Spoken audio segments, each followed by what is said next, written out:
이 세상에 누굴 믿고 살아야 할지 이제는 아무도 모르겠어서 답답한 마음에 이렇게 사연을 보내봅니다. 저는 40대 후반의 여자이고요. 결혼 생활 10년 만에 이혼을 한 이혼녀입니다. 처음 남편을 만났을 때 남편은 제가 마음에 든다며 엄청 적극적으로 대시를 했어요. 매일 제가 퇴근할 때까지 기다렸다가 저를 집까지 데려다 주었고, 야근을 하는 날이면 회사 직원들 먹을 것까지 사다 주곤 했어요. 이때가 사귀지 않았을 때인데도 이렇게나 잘해주었죠. 주변 사람들도 사귀는 사이도 아닌데 이 정도면 나중에 사귀게 되면 완전 공주 대접받는 거 아니냐고 다들 부러워했죠.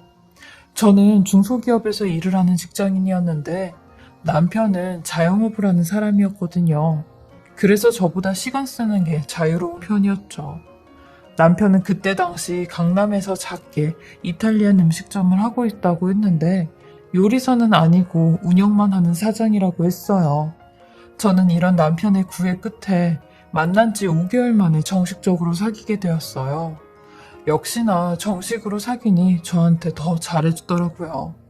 전에도 남자를 3번 정도 만나봤는데 여태 제가 만나본 남자 중에 제일 저한테 잘해주었던 사람이었어요. 제가 부모님의 이혼으로 엄마와 둘이 같이 살았는데 남편 또한 부모님의 이혼으로 아버지랑 둘이 살고 있다고 했어요. 이런 공통된 부분이 저희를 좀 더 가깝게 만들어주긴 했습니다. 저는 외동딸이었고 남편은 위로 7살이나 많은 누나가 있었는데 어머니가 다른 배다른 남매라고 했죠. 그래서 별로 누나랑 끈끈한 건 없다고 했어요. 남편은 워낙 어렸을 때부터 애교도 많고 사람들 앞에서 나서는 것도 좋아해 자기 꿈이 연예인이었대요. 그래서 고등학교도 예고로 진학해 졸업하고 소속사에 들어갔다는데 소속사에서 사기를 당하면서 그쪽 업계는 얼씬도 하지 않았다고 하더라고요. 근데 대박인 게 남편한테 사기를 쳤던 소속사 사장이 본인의 매형이었대요. 완전 본인 누나랑 짜고 치는 고스톱으로 남편의 돈을 떼어먹었다는데 아무리 배다른 남매라도 너무하다 싶었어요. 그 이후로는 아예 누나와 매형과는 남보다 더 남처럼 살았대요.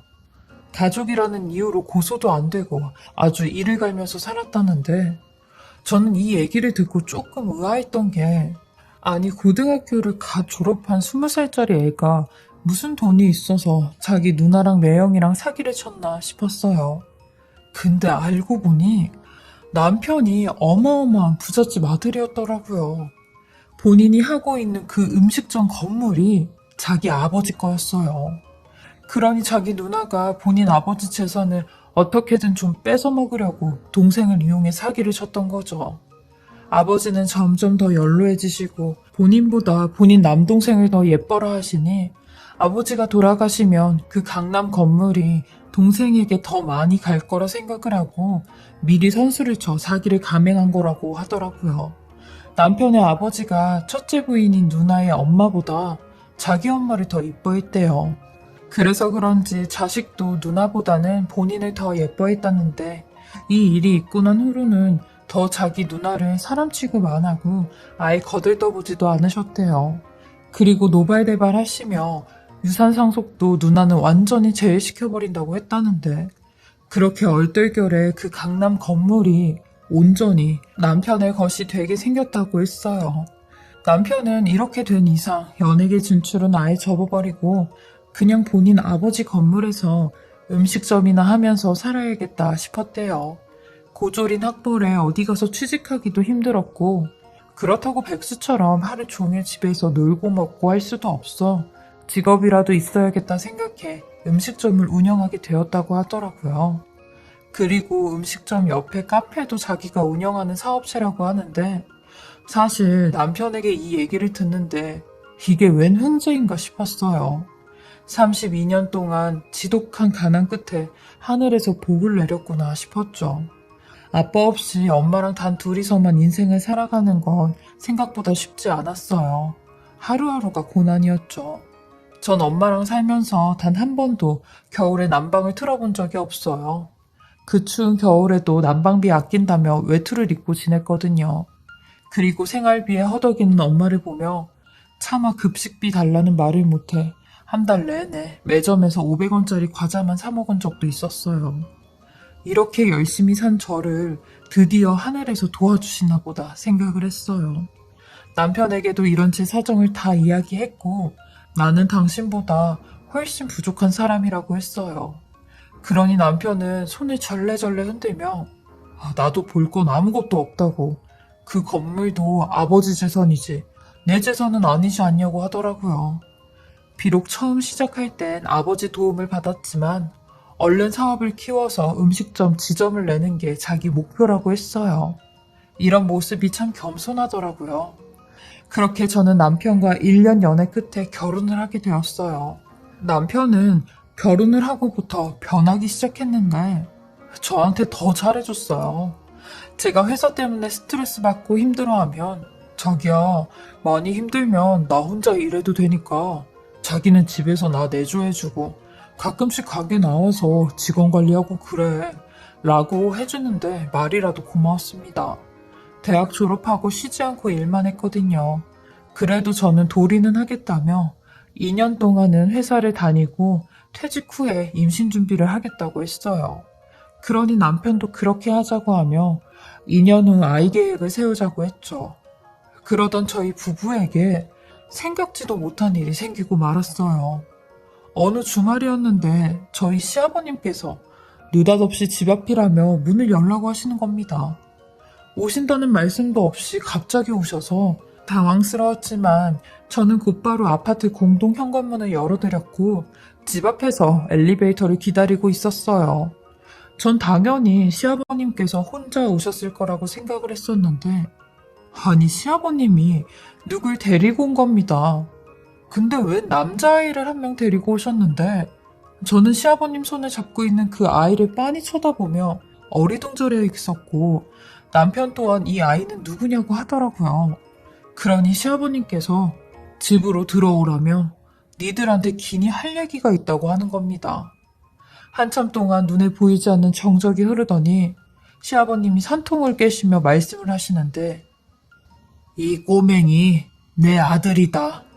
내가 6, 7년 전에 국밥집에서 서빙하는 여자를 한 명 만났었는데 그때 그 여자가 임신을 했었어. 그래서 나는 그 얘기를 듣고 알아서 병원에 가라고 돈을 쥐어줬는데 아니 그 여자가 그 돈은 자기 빚 갚는 데 쓰고 애는 이렇게 나 모르게 낳아버린 거야. 그리고 지 혼자 애를 키웠다는데 요 며칠 전에 나를 찾아와서 다짜고짜 이 애가 내 애라고 나보고 키우라고 하는 거야. 그래서 이게 지금 무슨 미친 소리냐고 난리를 쳤지. 그러니까 울면서 자기가 지금 췌장암 3기라고 더 이상 애를 키울 수 없다는데 못 믿겠으면 병원에 가서 확인시켜준다고 하고 애도 친자검사해보라고 큰 소리를 치는데 아이고 내가 나이 73살 먹고 애를 어떻게 키우냐고 라며 화를 내시는 겁니다. 저희도 시아버님 말에 너무 놀라 아무런 대답도 할 수가 없었어요.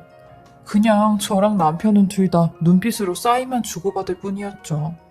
그러고 있는데 갑자기 시아버님께서 그래서 말인데 세아가 네가 나 대신 얘 좀 돌봐주거라. 네가 얘를 잘 돌봐준다고 하면 내가 너 서운하지 않게 네 몫으로 얼마 남기고 갈 테니까 네가 사람 하나 살린다 생각하고 데려다 키워라 라고 하시는 겁니다. 그러면서 얘가 겉보기에는 말짱해 보여도 이 머리가 아픈 애라고 무슨 발달장애인가 그러더라. 그러니 내가 마음이 짠해서 데리고 올 수밖에 없었던 거고 그러니까 이 애 좀 네가 맡아서 키우거라 라고 하시는데 아니 남편도 본인 아버지 눈치만 보느랴 이런저런 말도 못하는 겁니다. 남편이 본인 아버지 눈치를 정말 많이 보거든요. 그때가 저희 결혼한 지 딱 1년째 되던 해였어요. 내년에는 아이 계획을 세우자고 남편이랑 다 계획을 세웠는데 이거 내 아이 키우기 전에 시아버님 아들부터 키우게 생긴 겁니다. 제가 아무런 대답도 반응도 없으니 시아버님이 불효령을 내리시며 침묵한다는 건 지금 내 말에 부정을 하는 거냐고 네가 아직도 배가 덜 불렀나 보다 라고 하시는 겁니다. 시아버님 성격이 워낙 끓는 냄비 같아 한번 욱하고 끓어오르면 가라앉힐 때까지 계속 난리를 치세요. 그러니 중간에서 남편이 아주 난감해하며 저를 밖으로 데리고 나오는 겁니다. 이런 제스처는 시아버님을 설득하겠다는 말이 아니라 저를 설득하겠다는 제스처 아니냐고요. 아니나 다를까 남편이 저를 설득하기 시작하는 겁니다. 만약 아버지 돌아가실 때까지 저 애를 우리가 키우면 당연히 아버지가 나랑 당신을 잘 봐주실 거 아니냐고. 그럼 80억 하는 건물까지 무난히 주실 텐데 우리는 그게 더 남는 장사 아니냐고 하는데 저는 그래도 싫다 그랬어요. 그럼 일단 저 애를 아버지 돌아가실 때까지만 키우고 아버지가 돌아가시면 이런 시설로 보내자고 하는 겁니다. 대안은 더 많을 거라면서요. 남편은 계속 그 80억 건물을 들먹이며 분명 그 돈이 나중에 우리한테 요긴하게 잘 쓰일 거라고, 잘 선택한 거라고 했어요. 그렇게 저는 남편과 시아버지의 말에 10년 동안 이 아이를 보살피며 살았어요. 아까도 말했듯이 남편의 동생이자 제 시동생은 몸까지 좀 불편하니 제가 그것 때문에 키우는 게 더 힘들었어요. 어렸을 때는 고분고분하기라도 했지만 크면서부터는 컨트롤이 잘 안 됐고 이 아이를 키우느라 정작 저희 부부는 아이도 낳지 못한 채 10년이란 세월을 보냈어요. 그 10년 동안 정말 많은 일들이 있었는데요. 결혼한 지 9년 만에 시아버지가 돌아가셨고 시아버지가 돌아가시자마자 남편 놈한테 다른 여자가 생겼더라고요. 아주 무참히도 제게 이혼을 요구하는데 저도 이 인간하고 같이 산 세월이 억울해 이혼은 절대 안 한다고 1년간 버텼습니다. 그러니 그 상간녀를 데리고 집으로 들어오는데 그 상간녀 딱 봐도 엄청 어리고 몸매도 좋고 그냥 대놓고 남편을 꼬셨겠구나 싶게 생겼어요. 남편은 그 상간녀 손을 잡으며 저한테 야, 이 사람아, 이제 그만 이혼하자고. 내가 꼭 이렇게까지 해야 되겠어? 나 이 여자랑 재혼하기로 맘 먹었으니까 이제 당신도 그만 좀 매달려. 아주 구질구질하니까. 아, 그리고 당신 맨날 동우 키우는 거 힘들다고 징징댔잖아. 근데 이 여자는 자기가 동우 책임지고 볼 거라고 걱정 말라고 하는데 당신하고 그릇 자체가 다른 여자야. 그러니까 그냥 좋은 말 할 때 이혼하자고 라고 하는데 남편놈이 제 앞에 상간녀를 데리고 온 것도 꼭지가 돌았는데 그 상간녀한테 예상치 못한 말까지 듣고 더욱 꼭지가 돌게 되었어요. 그 상간녀가 절 보며 내가 당신보다 우리 동우한테 엄마 노릇 더 잘해줄 수 있어요. 우리 기준씨 아들인데 내가 그것도 못해주겠어요? 라고 하는 겁니다. 그 말에 동우가 왜 당신 애냐고 했어요. 시아버님이 밖에서 만들어가지고 온 앤데 당신 애라고 거짓말했냐고 하니 남편이 처음엔 당황한 얼굴로 저랑 그 상간녀를 번갈아 보더니 이내 아주 당당한 태도로 동우가 시아버지 애가 아니라 원래 자기 애였다고 하는 겁니다. 결혼 초 동우의 존재를 알고 시아버지한테 거짓말 좀 해달라고 했다는데 저는 이런 사실도 모르고 정말 동우가 시아버지 애인 줄만 알고 키웠던 거죠. 남편 놈은 이렇게 이혼까지 하게 된 마당 에라이 모르겠다 하고 얘기를 하는데 그동안 저는 등신같이 쓸데없는 짓거리를 하고 있었더라고요. 부전자전이라고 본인 아버지가 이 여자 저 여자 만나고 다닌 것처럼 남편 놈도 똑같이 그런 짓거리를 하고 다녔더라고요. 거기에 제가 등신같이 물린 거고요. 그제서야 모든 퍼즐이 맞춰지는 것 같았어요. 동우가 이상하게 남편을 많이 닮았던 것도 10년 동안 애를 갖지 않았던 것도요. 저는 이 사실에 아주 환멸을 느끼고 이혼서를 집어 던지며 내가 가만히 도장 찍어줄 것만 같냐고 소송해서 네 재산 다 뺏어올 거라고 했어요. 근데 너무나도 억울하게 제가 이혼 직전에 시아버님이 돌아가시면서 남편이 상속을 받은 그 건물에 대한 저의 기여도가 인정이 되질 않는다며 시아버님 유산의 재산 분할 대상이 되지 않는다는 겁니다. 그리고 남편 놈도 이걸 노리고 저한테 이혼을 하자고 한 거고요. 저는 이런 남편 놈의 큰 그림에 속절없이 당하게 되었고 남편 앞으로는 순 빚밖에 없어 재산 분할은 할 수도 없었어요. 저는 이혼 소송이랍시고 변호사까지 선임을 해 완전히 독박을 쓰게 된 거죠. 남편 놈은 아주 제 앞에서 사악하게 미소를 짓는데 정말 죽일 듯이 원망스럽고 10년 동안 이 집에서 하냐 노릇을 했구나 하는 생각에 눈이 뒤집혀지는 줄 알았습니다. 그 스트레스로 탈모까지 오고 거의 1년 동안은 아무것도 하지 않은 채 폐인으로 살았어요.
그리고 2년 전부터 엄마와 함께 반찬 가게를 인수받아 엄마를 도와 일을 하고 있죠. 다행히 아파트 단지에서 하는 장사라 평균적으로는 수입이 나왔어요. 이렇게 제 인생에서 전 남편의 흔적을 지워가고 있던 때였어요. 그러던 작년 겨울이었는데 제가 혼자 사는 집 앞에 웬 노숙자로 보이는 사람 둘이 저희 집 문을 막 두드리고 있는 겁니다. 한겨울에 실오라기만 걸친 채 한 사람은 쭈그려 앉아 웅크려져 있고 한 사람은 계속 저희 집 문을 두드리는데 얼마 동안 저러고 있었는지 옆집 아주머니도 대체 누구신데 이러고 있냐며 경찰에 신고하기 전에 빨리 가시라고 하더라고요. 저는 멀리서만 봐도 이상해 보이는 두 사람의 행색에 정말 경찰이라도 불러야 하나? 라고 생각을 하던 찰나 문을 두드리고 있던 사람하고 눈이 마주쳤어요. 근데 그 사람은 바로 제가 10년 동안 키웠던 남편의 친아들 동우였습니다. 동우는 절 보자마자 엄마라는 소리를 내뱉으며 저한테 막 뛰어오는데 그 소리에 쭈그려 앉아있던 사람도 일어나 저한테 오는 겁니다. 그 사람은 당연히 전 남편이었고요. 얼마나 행색이 초라한지 머리와 수염은 있는 대로 길러 떡이져 있었고 얼굴은 앙상할 정도로 말라 몸을 바들바들 떨고 있는 겁니다. 그러더니 저만치 서 있는 제게 다가와 여보 라는 소리를 하는데 저는 그런 남편의 입을 틀어 막아버리고 싶었어요. 그 말을 듣자마자 소리를 지르며 누가 네 여보야? 라고 했어요. 그러니 제 앞에서 무릎을 꿇고 울면서 충격적인 얘기를 하기 시작하는데 여보, 내가 착한 당신을 버리면서 이런 벌을 받게 됐나 봐. 그 여자 나랑 재혼을 하겠다고 한 여자 알고 보니까 아주 조직적인 사기꾼이었더라고. 나한테 일부러 계획적으로 접근을 해서 우리 아버지가 돌아가시자마자 내게 된 그 건물을 그 꽃뱀이 홀라당 가로채버렸는데 내가 살던 집까지 다 넘어가게 됐어. 그래서 거의 1년 동안 우리 동우랑 길거리에서 노숙자 신세로 전전하면서 살게 된 거야. 아니 근데 며칠 전부터 우리 동우가 당신을 찾더라고. 미영이 엄마 보고 싶다면서. 그래서 내가 물어물어 이렇게까지 온 거야. 당신이 우리 동우 좀 예뻐했어? 당신도 나랑 동우 보고 싶지 않았어? 라고 하는데 완전히 뻔뻔스럽게 그지 없었죠. 얼굴에 철명피를 깔아도 이렇게 두꺼울까 싶었어요. 저는 그런 남편에게 네가 자초한 짓을 왜 또 내가 치워야 되니? 10년 동안 깜빡 속아서 네 아들 키워줬으면 된 거지. 어딜 염치도 없이 날 찾아와. 너 지금 내 눈에 피눈물 나게 만든 죗값 치르고 있는 거야. 어디서 또 거머리같이 들러붙으려고 내가 사는 데까지 찾아와? 그것도 이딴 차림으로 일부러 불쌍한 척 하려고 왔니? 야, 이 거지 같은 인간아. 내가 너를 미쳤다고 받아줄 거라고 생각하니? 너는 이것보다 더 당해야 돼. 더 당해도 싸다고. 라며 저 혼자 집문을 열고 들어왔어요. 그러니 계속 애한테 동우야, 엄마한테 춥다고 문 좀 열어달라고 해. 라고 하는 겁니다. 그러면서 계속 문 두드리고 배를 눌러대는데 저는 주변 이웃분들에게 피해를 주는 것 같아 가차없이 경찰에 신고했어요. 그리고 그 인간한테도 2번 다시 우리 집에 찾아왔다간 접근 금지 신청해버린다고 했어요. 구질구질하게 왜 이렇게 매달리냐고 했죠. 남편 놈이 이혼할 때 저한테 했던 말들 똑같이 해주었네요. 그러니 남편은 나오지도 않는 눈물을 짜내며 애라도 데리고 들어가서 따뜻한 거라도 줄 수 없냐고 하는데 그 말에 기가 차. 야, 이 사람아, 니네 둘 다 성인 아니니? 그럼 나이값 좀 해. 어디 가서 노가다라도 뛰라고. 네 아들 세워놓고 구걸하지 말고 라고 했어요. 그러니 그제서야 알겠다며 가진 불쌍한 척을 하고 돌아가는데 정말 뻔뻔하기 그지없었습니다. 그리고 나서 6개월 정도가 흘렀는데요. 이 글을 쓰기 며칠 전에는 저한테 연락이 와서 잘 있냐고 하는데 저 진지하게 접근 금지 신청할까 생각 중입니다. 10년을 넘게 그 집에서 하녀 노릇하고 빈털터리로 이혼당했는데 이 인간 정말 염치라고 눈꼽만큼도 없는 인간이었어요. 그리고 되려 그렇게 된 게 쌤통이다 싶었죠.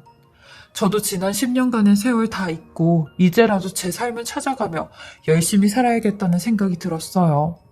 이런 인간에게 속아 결혼을 한 제 자신이 원망스럽고 후회스럽지만 계속 제 자신을 탓해봤자 저만 힘들더라고요. 그래서 지나간 과거보다 미래에 대한 생각만 하고 하루하루 열심히 살아가고 있어요.